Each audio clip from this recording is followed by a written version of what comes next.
Қорғаушы болу әрбір ер адамның міндеті. Қарулы күштер қатарына шақыру бұл өз жеріңе деген сүйіспеншілікті және өзіңді ер адам деп санау құқығын іс жүзінде дәлелдеу мүмкіндігі.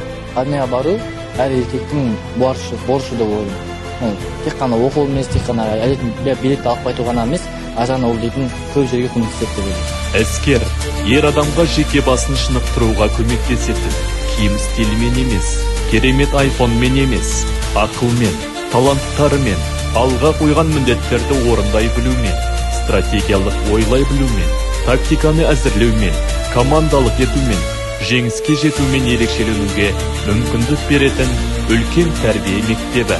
Әскерде сен төзімділік сынағынан өткен, сенімді, бәсекеге қабілетті ер боласың. Болашаққа сенімді болғың келе ме?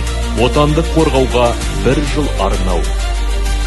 Шақыру қағазын алсаң, шақыруға үн қат.